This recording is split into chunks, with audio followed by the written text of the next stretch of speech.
ರಾಜ್ಯ ರಾಜಕಾರಣದಲ್ಲಿ ಜೋರಾಗಿ ನಡೀತಾ ಇರುವಾಗಲೇ ಎಸ್ಸಿ ಎಸ್ಟಿ ನಾಯಕರು ಆಕ್ರೋಶ ವ್ಯಕ್ತಪಡಿಸಿದ್ದಾರೆ. ಮೊನ್ನೆ ತಾನೇ ಎಸ್ಸಿ ಎಸ್ಟಿ ಶಾಸಕರು ಸಚಿವರು ಸೇರಿ ಖಾಸಗಿ ಹೋಟೆಲ್ನಲ್ಲಿ ಸಭೆ ಮಾಡಿದ್ರು. ಈ ಸಭೆಯಲ್ಲಿ ಹಲವು ವಿಷಯಗಳ ಬಗ್ಗೆ ಚರ್ಚೆ ಆಗಿದೆ.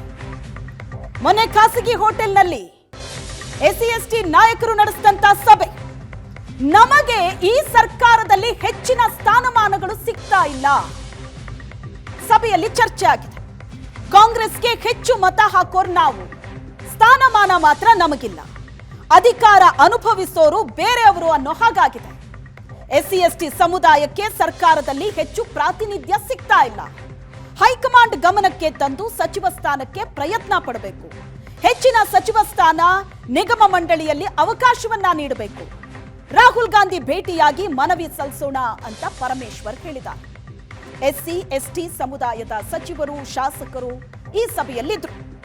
ರಾಹುಲ್ ಗಾಂಧಿ ಭೇಟಿಗೆ ಎಸ್ಸಿ ಎಸ್ಟಿ ನಾಯಕರು ನಿರ್ಧಾರ ಮಾಡಿದ್ದಾರೆ. ರಾಹುಲ್ ಗಾಂಧಿ ಭೇಟಿಗೆ ಸಮಯ ಕೊಡಿಸೋ ಜವಾಬ್ದಾರಿ ಮುನಿಯಪ್ಪ ಅವರ ಮೇಲಿದೆ. ಕುರ್ಚಿ ಸಂಘರ್ಷ ಜೋರಾಗಿ ನಡೀತಾ ಇರುವಾಗಲೇ ಎಸ್ಸಿ ಎಸ್ಟಿ ನಾಯಕರು ಮೊನ್ನೆ ಖಾಸಗಿ ಹೋಟೆಲ್ನಲ್ಲಿ ಸಭೆ ಮಾಡಿದ್ರು. ಆ ಸಭೆಯಲ್ಲಿ ಬೇರೆ ಬೇರೆ ವಿಷಯಗಳ ಬಗ್ಗೆ ಚರ್ಚೆ ಆಗಿದೆ. ಸಮುದಾಯಕ್ಕೆ ಸ್ಥಾನಮಾನಗಳು ಸಿಗ್ತಾ ಇಲ್ಲ, ಕಾಂಗ್ರೆಸ್ಸಿಗೆ ಹೆಚ್ಚು ವೋಟ್ ಹಾಕೋದೇ ನಾವು, ಆದ್ರೆ ಅಧಿಕಾರ ಮಾತ್ರ ಬೇರೆಯವರು ಅನುಭವಿಸಬೇಕು, ಹಾಗಾಗಿದೆ. ಎಸ್ಸಿ ಎಸ್ಟಿ ಸಮುದಾಯಕ್ಕೆ ಸರ್ಕಾರದಲ್ಲಿ ಹೆಚ್ಚು ಪ್ರಾತಿನಿಧ್ಯ ಸಿಗ್ತಾ ಇಲ್ಲ, ಹೈಕಮಾಂಡ್ ಗಮನಕ್ಕೆ ತರಬೇಕಿದನ್ನ ಅಂತ ನಿರ್ಧಾರ ಮಾಡಿದ್ದಾರೆ. ರಾಹುಲ್ ಗಾಂಧಿ ಭೇಟಿಗೆ ಈಗಾಗಲೇ ನಿರ್ಧಾರ ಆಗಿದೆ.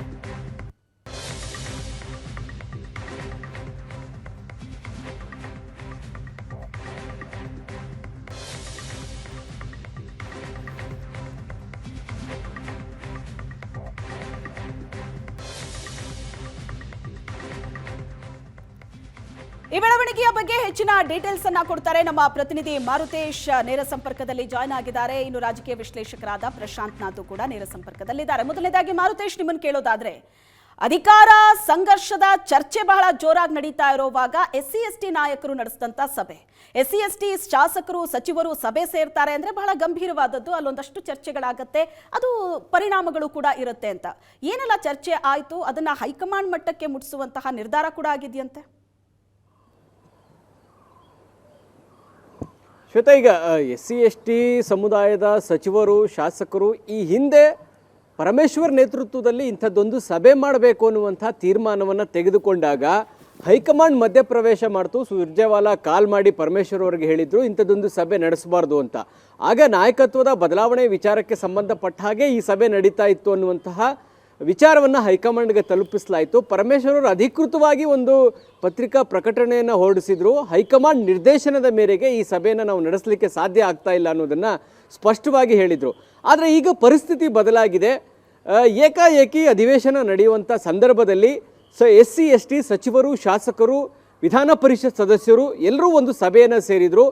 ಸಭೆಯಲ್ಲಿ ಎರಡು ವಿಚಾರ ಬಹಳ ಪ್ರಮುಖವಾಗಿ ಚರ್ಚೆಯಾಗಿದೆ. ಆದರೆ ಅದು ಹೊರಗಡೆ ಕೊಡ್ತಾ ಇರುವಂಥ ಮೆಸೇಜ್ ಬಹಳ ದೊಡ್ಡ ಪ್ರಮಾಣದಲ್ಲಿ ಇದೆ ಅನ್ನೋದು ಬಹಳ ಸ್ಪಷ್ಟ. ಸಿದ್ದರಾಮಯ್ಯನವರು ಅಹಿಂದ ನಾಯಕರು, ಎಲ್ಲ ವರ್ಗವನ್ನು ವಿಶ್ವಾಸದಲ್ಲಿ ತೆಗೆದುಕೊಂಡು ಹೋಗ್ತಾರೆ ಅನ್ನುವಂತಹ ಖ್ಯಾತಿ ಅವರಿಗೆ ಇರುವಂತಹ ಸಂದರ್ಭದಲ್ಲೇ ಎಸ್ಸಿ ಎಸ್ಟಿ ಸಮುದಾಯಕ್ಕೆ ನಿಗದಿಪಡಿಸಿರ್ತಕ್ಕಂಥ ಎಸ್ಸಿಪಿ TSP ಅನುದಾನದ ವಿಚಾರಕ್ಕೂ ಕೂಡ ಬೇಸರವನ್ನು ವ್ಯಕ್ತಪಡಿಸಿದ್ದಾರೆ. ಮತ್ತು ಈ ಸರ್ಕಾರ ಅಂದರೆ ಸಿದ್ದರಾಮಯ್ಯನವರ ಸರ್ಕಾರದಲ್ಲೂ ಕೂಡ ಎಸ್ಸಿ ಎಸ್ಟಿಗಳಿಗೆ ಸರಿಯಾದ ಪ್ರಾತಿನಿಧ್ಯ ಸಿಗ್ತಾ ಇಲ್ಲ ಅನ್ನುವಂಥ ಬೇಸರವನ್ನು ಕೂಡ ಹೊರಹಾಕಿದ್ದಾರೆ. ಇಷ್ಟು ದಿನಗಳ ಕಾಲ ಸಿದ್ದರಾಮಯ್ಯನವರು ವಿರುದ್ಧ ಅಥವಾ ಸಿದ್ದರಾಮಯ್ಯನವರಿಗೆ ಈ ವಿಚಾರಗಳನ್ನು ಬಹಳ ಗಟ್ಟಿ ಧ್ವನಿಯಿಂದ ಹೇಳುವಂತಹ ಮನಸ್ಥಿತಿ ಕೂಡ ಯಾವ ಎಸ್ಸಿ ಎಸ್ಟಿ ಸಚಿವರುಗಳಿಗೂ ಕೂಡ ಇರಲಿಲ್ಲ. ಸಿದ್ದರಾಮಯ್ಯನವರಿಗೆ ಧೈರ್ಯವಾಗಿ ಇದನ್ನು ಪ್ರಶ್ನೆ ಮಾಡುವಂಥ ಮನಸ್ಥಿತಿ ಕೂಡ ಇರಲಿಲ್ಲ. ಆದರೆ ಕಳೆದ ಬಾರಿ ನಡೆದಂಥ ಶಾಸಕಾಂಗ ಪಕ್ಷದ ಸಭೆಯಲ್ಲಿ ಸುಧಾಮ್ ದಾಸ್ ಬಹಳ ಗಟ್ಟಿ ಧ್ವನಿಯಿಂದ, ಅಂದರೆ ವಿಧಾನ ಪರಿಷತ್ ಸದಸ್ಯರು ಬಹಳ ಗಟ್ಟಿ ಧ್ವನಿಯಲ್ಲಿ ನಿಂತ್ಕೊಂಡು SCP TSP ಅನುದಾನದ ವಿಚಾರಕ್ಕೆ ಸಂಬಂಧಪಟ್ಟ ಹಾಗೆ ನೀವು ಅನುದಾನ ಕೊಡ್ತೀರಿ, ಬಜೆಟ್ನಲ್ಲಿ ಘೋಷಣೆ ಮಾಡ್ತೀರಿ, ಅದು ಗ್ಯಾರಂಟಿಗಳಿಗೆ ಹೋಗ್ತಾ ಇದೆ, ನಮ್ಮ ಸಮುದಾಯಕ್ಕೆ ಅನ್ಯಾಯ ಆಗ್ತಾ ಇದೆ, ಈ SCP TSP ಕಾಯ್ದೆಯನ್ನೇ ರದ್ದುಪಡಿಸಿ ಅಂತೇಳಿ ಬಹಳ ಗಟ್ಟಿ ಧ್ವನಿಯಿಂದ ಹೇಳಿದರು. ಆ ಬೆಳವಣಿಗೆ ಆದ ಬಳಿಕ SC STಗಳು ನಾವು ಒಂದಾಗದೇ ಇದ್ದರೆ ನಮಗೆ ಆಗ್ತಾ ಇರುವಂಥ ಅನ್ಯಾಯವನ್ನು ಸರಿಪಡಿಸೋದಕ್ಕೆ ಸಾಧ್ಯ ಇಲ್ಲ ಅನ್ನುವಂಥ ಅಭಿಪ್ರಾಯಕ್ಕೆ ಬಂದಂಗೆ ಕಾಣಿಸ್ತಾ ಇದೆ.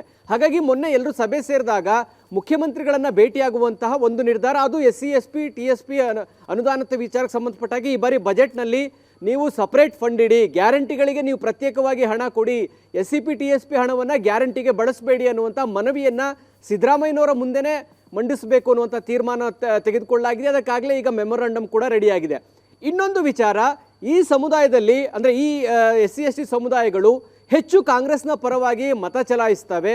ಆದರೆ ಅವರು ಮತ ಚಲಾಯಿಸುವಂತಹ ಪ್ರಮಾಣಕ್ಕೆ ತಕ್ಕ ಹಾಗೆ ಅಧಿಕಾರಗಳಾಗ್ಲಿ ಹುದ್ದೆಗಳಾಗ್ಲಿ ಆಯಕಟ್ಟಿನ ಸ್ಥಳಗಳಲ್ಲಿ SC/ST ಸಮುದಾಯದ ಅಧಿಕಾರಿಗಳಿಗೆ ಸ್ಥಾನಮಾನಗಳಾಗಿ ಸಿಗ್ತಾ ಇಲ್ಲ. ಇದನ್ನ ರಾಹುಲ್ ಗಾಂಧಿಗೆ ತಿಳಿಸಿ ಮುಂಬರುವಂತ ಸಚಿವ ಸಂಪುಟ ಪುನರ್ರಚನೆ ವೇಳೆ ಅವಕಾಶಗಳು ಸಿಗುವಂತೆ ಮಾಡಬೇಕು ಅನ್ನುವಂಥ ತೀರ್ಮಾನವನ್ನು ತೆಗೆದುಕೊಳ್ಳಲಾಗಿದೆ.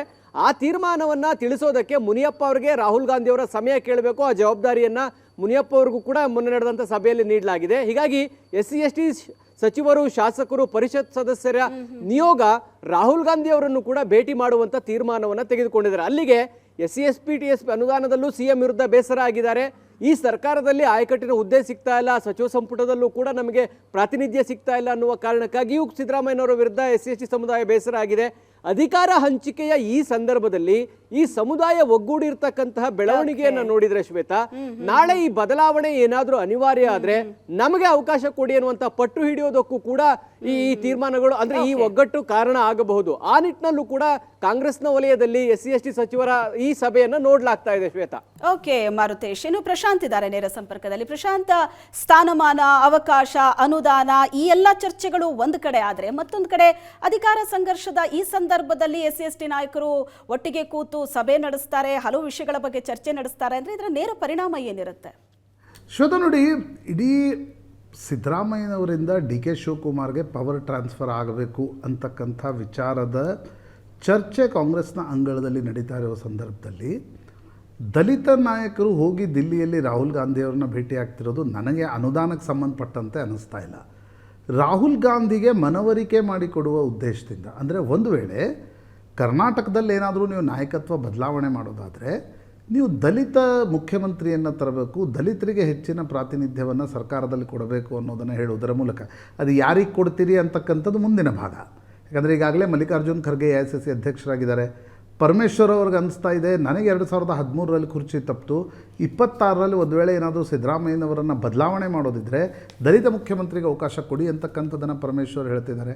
ಅಥವಾ ನೀವು ಇನ್ನೊಂದು ದೃಷ್ಟಿಯಿಂದ ನೋಡೋದಾದರೆ ಶ್ವೇತಾ, ಸಿದ್ದರಾಮಯ್ಯನವರಿಂದ ಪವರ್ ಟ್ರಾನ್ಸ್ಫರ್ ಮಾಡಬೇಕು ಅಂತಕ್ಕಂಥದ್ದನ್ನು DK ಶಿವಕುಮಾರ್ ಮತ್ತು ಅವರ ಬೆಂಬಲಿಗರು ಗಟ್ಟಿಯಾಗಿ ಹೇಳುವ ಪರಿಸ್ಥಿತಿಯಲ್ಲಿ ದಲಿತ ನಾಯಕರು ಕೂಡ ಎದ್ದು ಕೂತಿರ್ತಕ್ಕಂಥದ್ದು ಇನ್ನಷ್ಟು ಡಿಸ್ಟ್ರಾಕ್ಷನ್ನ ಕಾರಣದಿಂದ ಅನ್ನೋದು ಮೇಲ್ನೋಟಕ್ಕೆ ಸ್ಪಷ್ಟವಾಗಿ ಕಾಣುತ್ತೆ.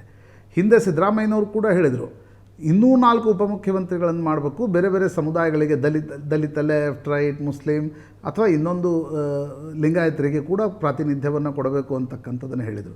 ಹೀಗಾಗಿ ದಲಿತ ನಾಯಕರ ದಿಲ್ಲಿ ಭೇಟಿ ಏನಿದೆ, ರಾಹುಲ್ ಗಾಂಧಿ ಭೇಟಿ ಏನಿದೆ, ಇದು ನಿಶ್ಚಿತವಾಗಿ DK ಶಿವಕುಮಾರರ ಕ್ಲೇಮನ್ನು ಇನ್ನೂ ಕಡಿಮೆ ಮಾಡುವ ಪ್ರಯತ್ನ ಅನ್ನೋದು ಭಾಳ ಸ್ಪಷ್ಟವಾಗಿ ಕಾಣುತ್ತದೆ.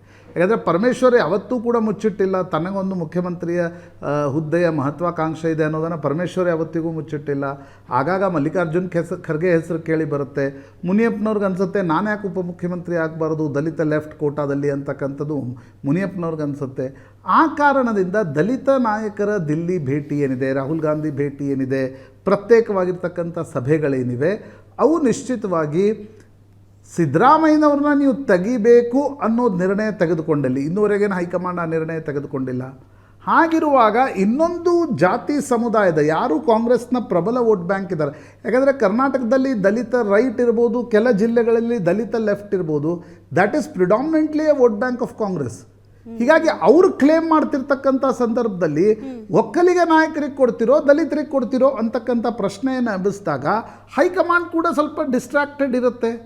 ಆ ಕಾರಣದಿಂದ ಈ ಭೇಟಿಗಳು ನಡೀತಾ ಇವೆ ಅನ್ನೋದು ಮೇಲ್ನೋಟಕ್ಕೆ ಸ್ಪಷ್ಟವಾಗಿ ಕಾಣುತ್ತೆ.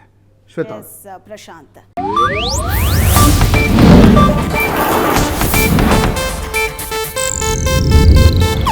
ಇದು ಏಷ್ಯಾನೆಟ್ ನ್ಯೂಸ್ ನೆಟ್ವರ್ಕ್ ಪ್ರಸ್ತುತಿ.